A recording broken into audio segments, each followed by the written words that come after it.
Welcome back to my channel. நான் உங்கள் Zakir Hussein. +2 எழுத போற மாணவியர்களுக்கு என்னுடைய வாழ்த்துக்கள். நீங்க எல்லாருமே எக்ஸாம பயம் இல்லாம நல்ல மார்க் எடுக்கிறதுக்கு என்னுடைய வாழ்த்துக்கள் வாழ்த்துக்கள் வாழ்த்துக்கள். எல்லாருமே எக்ஸாமினேஷன் நல்லா ப்ரிப்பேர் பண்ணிருப்பீங்க. எல்லாத்துக்கும் தெரிஞ்ச விஷயம்தான். இப்போ நான் சொல்ற சின்ன சின்ன டிப்ஸை மட்டும் ஞாபகம் வச்சுக்கோங்க. எக்ஸாம பயம் இல்லாம அதே நேரத்தில் பதட்டம் இல்லாம எழுதலாம். இந்த வீடியோ ஸ்டூடெண்ட்ஸ் அண்ட் பேரண்ட்ஸ் இவங்க 2 பேர்த்துக்கு தான். முதல்ல எக்ஸாமுக்கு முதல் நாள் உங்களுக்கு என்னென்ன தேவை அது முதல்ல எடுத்து வச்சிருங்க. ஆப்வியஸ்லி என்ன தேவை? பேனா, பென்சில், ஸ்கேல், ஹால் டிக்கெட், இது என்னென்ன தேவையோ அது எல்லாமே முதல் நாளே செக் பண்ணி எடுத்து பேக்ல வச்சிருங்க ஃபர்ஸ்ட். அதுக்கப்புறம் முடிஞ்ச வரை பேரண்ட்ஸ் ஆக இருக்கிறவங்க உங்களுடைய குழந்தைகள் உங்களுடைய எதிர்காலமே முதல் முறையா பொது தேர்வு எழுத போறாங்க. ஏன்னா அந்த குழந்தைகளுக்கு அவ்வளவு ப்ரிப்பேர் பண்ணிருக்காங்க. பட் சைக்காலஜிக்கலா எங்க அம்மா அப்பா விட்டாங்கன்னா ரொம்ப சந்தோஷப்படுவாங்க. அதனால முடிந்த வரை, ஏன்னா அம்மா அப்பா எல்லாருமே வேலை பார்க்கறவங்க இருப்பீங்க, வேலை இடத்துல லீவு கிடைக்கும் கிடைக்காது, இல்ல அட்லீஸ்ட் யாராவது ஒருத்தவங்க முதல் எக்ஸாம் அன்னைக்காவது உங்களுடைய குழந்தைகளை கூட்டிட்டு போய் எக்ஸாமினேஷன் சென்டர்ல போய் விட்டீங்கன்னா கண்டிப்பா உங்களுடைய குழந்தைங்க ரொம்ப சந்தோஷப்படுவாங்க. கண்டிப்பா யார் யாருக்கு வாய்ப்பு இருக்கோ உங்கள் குழந்தைகளை முதல் எக்ஸாம் அன்னைக்கு எக்ஸாமினேஷன் சென்டர்ல போய் அவங்கள மனதார எக்ஸாம் எழுதுறதுக்கு வாழ்த்துட்டு வாங்க. அதுக்கப்புறம் எக்ஸாம் அன்னைக்கு மெயினா, இப்ப எக்ஸாம் அன்னைக்கு நீங்க எதுவுமே என்ன செய்ய வேணாம், எதுவுமே ப்ரிப்பேர் பண்ண வேணாம். நீங்க ஏர்லி மார்னிங் எந்திரிச்சிட்டு, ஏர்லி மார்னிங்னா என்ன, ஸ்கூலுக்கு போறதுக்கு 1 ஹவருக்கு முன்னாடி நீங்க ரொம்ப பெர்ஃபெக்டா நல்லா ஃப்ரெஷ் ஆகி, மெயினா உங்களுடைய எல்லா சொந்தக்காரங்க கிட்டலாம் முடிஞ்ச வரை ஃபோன் பண்ணி பிளஸிங் வாங்குங்க. உங்களுடைய, ஏன்னா எப்பவுமே என்னதான் திறமை இருந்தாலும் பெரியவங்களோட ஆசீர்வாதம் நம்மளுக்கு எப்பவுமே தேவை. முடிஞ்சா முதல் நாளே வாங்கிருங்க. அப்படி இல்லைன்னா எக்ஸாம் அன்னைக்கு மார்னிங் உங்களுடைய ரிலேட்டிவ்ஸ் எல்லாத்துக்கும் ஃபோன் பண்ணி நான் எக்ஸாம் எழுத போறேன், நான் நல்ல மார்க்குக்கு நீங்க எல்லாருமே பிளஸ் பண்ணுங்கன்னு உங்களுடைய ரிலேட்டிவ்ஸ் எல்லாத்தையும் பிளஸிங் வாங்கிக்கோங்க. அது போக இறை நம்பிக்கை இருக்கிறவங்க கண்டிப்பா முதல்ல நல்லபடியா கடவுளை நல்ல பிரார்த்தனை பண்ணுங்க. ஒவ்வொருத்தவங்களுக்கும் ஒவ்வொரு வழிபாடு இருக்கு, ஒவ்வொரு மதத்துக்கு ஒவ்வொரு வழிபாடு இருக்கு. இறை நம்பிக்கை இருக்கிறவங்க கடவுள்கிட்ட நீங்க நல்லா வேண்டிக்கோங்க.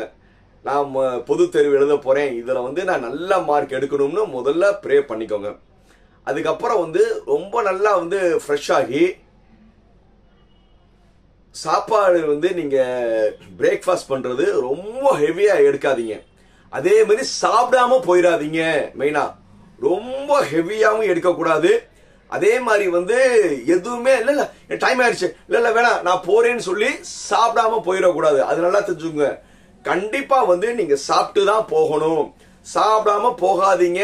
ஏன்னா சைக்காலஜிக்கலா அந்த நேரத்துல உங்களுக்கு கொஞ்சம் ஆன்சைட்டி படபடப்பு இருக்கும்போது நீங்க சாப்பிடாம வந்தீங்கன்னா அது உங்களுக்கு நிறைய சைக்காலஜிக்கல் டிஃபெக்ட் கொடுக்கும். கண்டிப்பா எல்லாருமே சாப்பிட்டு தான் போகணும், இதை மறந்துடாதீங்க. இல்ல நான் முதல் நாள் எக்ஸாம் நான் வெள்ளன போகணும், அதனால டைம் இருக்காது அப்படின்லாம் நினைக்காதீங்க.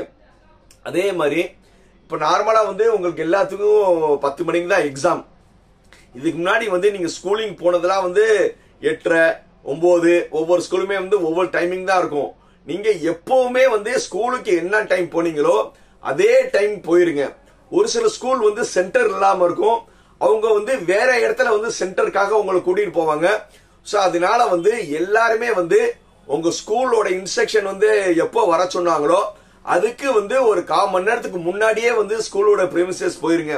ஏன்னா ஒரு சில மெட்ரிகுலேஷன் இந்த ஸ்கூல்ஸ் எல்லாம் சென்டர் வாங்கியிருக்க மாட்டாங்க. அவங்க நியர் அபவுட் ஏதாவது ஒரு ஸ்கூல்ல தான் உங்க எக்ஸாமினேஷன் சென்டரா இருக்கும். ஏன்னா அவங்க உங்களை கூட்டிட்டு போவாங்க.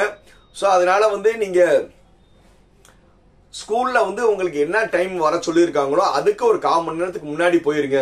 கடைசி நேரத்துல நீங்க படபடப்பா போனீங்கன்னா இந்த இடத்துல தான் வந்து உங்களுடைய மார்க் நீங்க லூஸ் பண்ண ஆரம்பிங்க.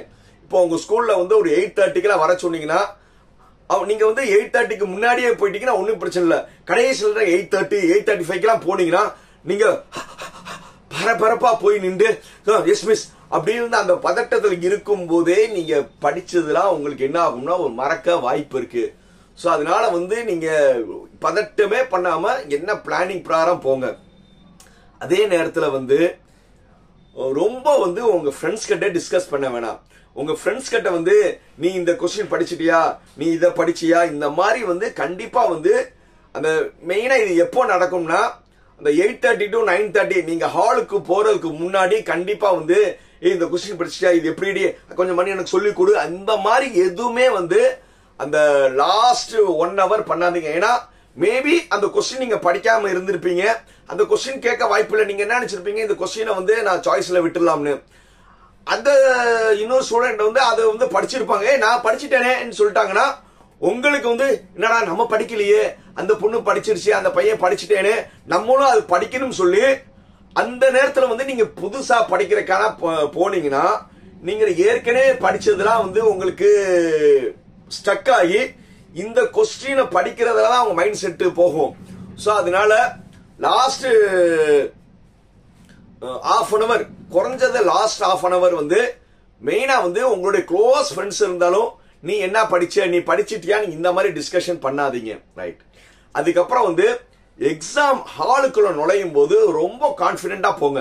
எக்ஸாம் ஹாலுக்குள்ள போகும்போது வந்து அதுக்கு முன்னாடி ஒரு 5 நிமிஷம் உங்க ஃப்ரெண்ட்ஸ் கிட்ட எல்லாம் ஹக் பண்ணிட்டு நல்லா அழுது சேர்லாம் பண்ணிட்டு ரொம்ப கான்பிடென்டா போய் எந்த ஹால்ல வந்து உங்களுக்கு போட்டிருக்காங்க, என்ன ரோல போட்டிருக்காங்க, அது எல்லாமே பெர்ஃபெக்டா போய் பார்த்துட்டு நீங்க ஹால்ல போய் உட்காந்து ஒரு 10 மினிட்ஸ்க்கு முன்னாடியே நீங்க ஹாலுக்குள்ள போயிட்டீங்கன்னா யார்கிட்டையும் எதுவும் பேச வேணாம், உங்க பக்கத்து யார்கிட்டையும் பேச வேணாம்.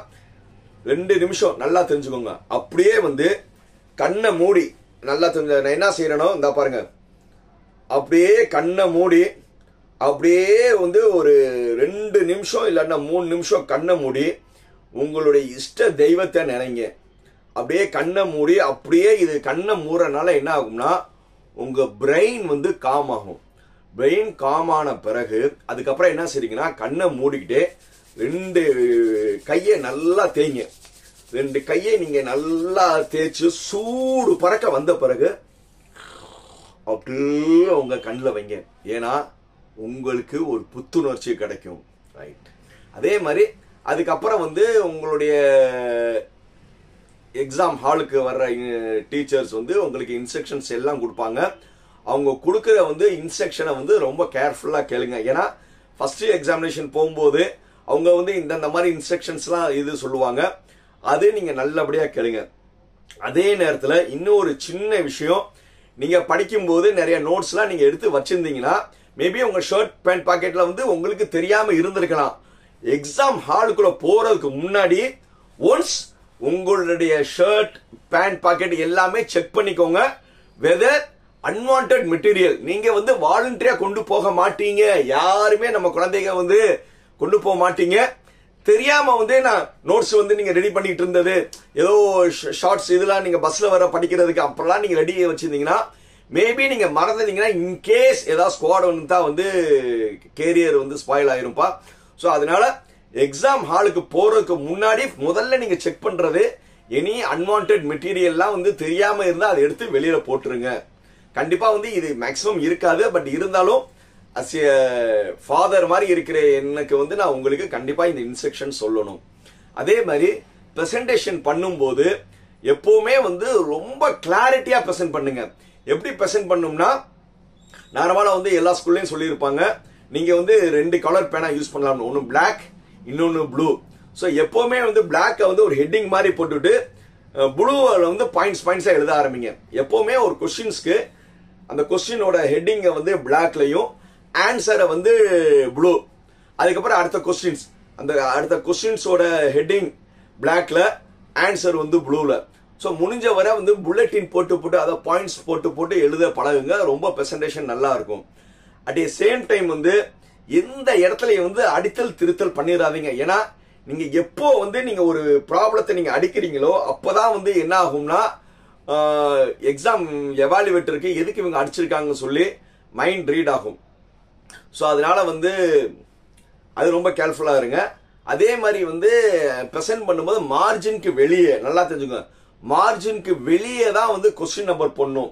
ஒரு சிலவங்க என்ன செய்வாங்கன்னா 1 2 3 ABCன்னு சொல்லி உள்ளே போட்டுருவாங்க. மார்ஜினுக்கு வெளியே தான் வந்து உங்களுடைய கொஸ்டின் நம்பர்ஸ் போடணும். இதை நீங்க நல்லா தெரிஞ்சுக்கோங்க. லாஸ்ட் ½ an hour நீங்க ஆல்மோஸ்ட் வந்து நீங்க டைம் மேனேஜ்மெண்ட் வந்து நீங்க வாட்ச் கட்டிட்டு போயிருந்தீங்க. ரொம்ப எலக்ட்ரானிக்ஸ் வாட்ச் அலோவ் பண்ண மாட்டாங்க, நார்மல் வாட்ச் அலோவ் பண்ணுவாங்க. அப்போ வந்து நீங்க பெர்ஃபெக்டா வந்து நீங்க டைம் மேனேஜ்மெண்ட் பண்ணி முடிந்த வரை வந்து நீங்க எவ்வளோக்கு எவ்வளோ வந்து ஹரியப் ரொம்ப வேகமா போக வேணாம். எவ்வளோக்கோ நீங்க பிளான் பண்ணி ஒரு 2.25 மணி நேரத்துக்குள்ள வந்து உங்க எல்லா எக்ஸாமினேஷன் பண்ற மாதிரி வந்து நீங்க ஒவ்வொரு கொஸ்டின்ஸ்க்கும் வந்து ஷெட்யூல் கொடுங்க. 2 மார்க் கொஸ்டின்ஸ்க்கு 2 மார்க் அளவுக்கு எழுதுனா போதும், 3 மார்க் கொஸ்டின்ஸ்க்கு 3 மார்க் எழுதுனா போதும், 5 மார்க் கொஸ்டின்ஸ்க்கு அந்த அளவுக்கு எழுதுனா போதும். ஸோ அதனால வந்து நீங்க 3 மார்க் கொஸ்டின்ஸ்க்கு 5 மார்க் அளவுக்கு நீங்க எழுதவும் தேவையில்லை.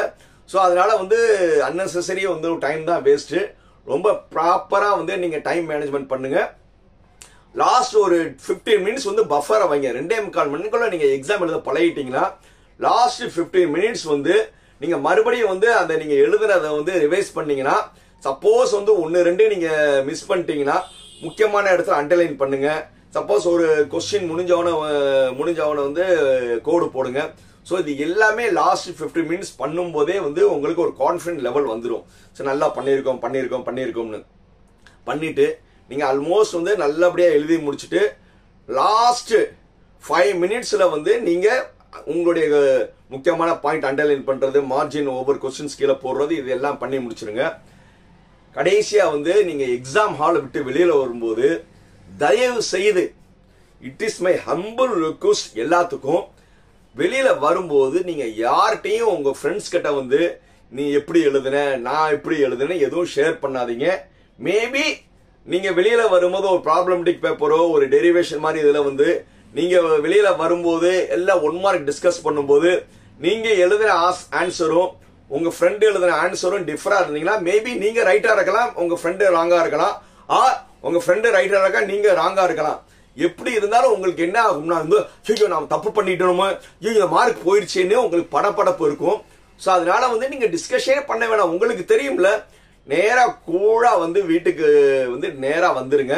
அதிகமா வந்து நீங்க கொஸ்டினை வந்து நீங்க உங்க ஃப்ரெண்ட்ஸ் கூட டிஸ்கஸ் பண்ணீங்கன்னா அடுத்த எக்ஸாமினேஷன் வந்து நீங்க கான்பிடண்டா எழுத மாட்டீங்க. பழைய இதே வந்து நீங்க ஒரு நாள் 1.5 நாள் நீங்க நினைச்சிட்டே இருப்பீங்க. அதனால முடிஞ்ச வரை வந்து நீங்க நேரா வீட்டுக்கு போயிருங்க.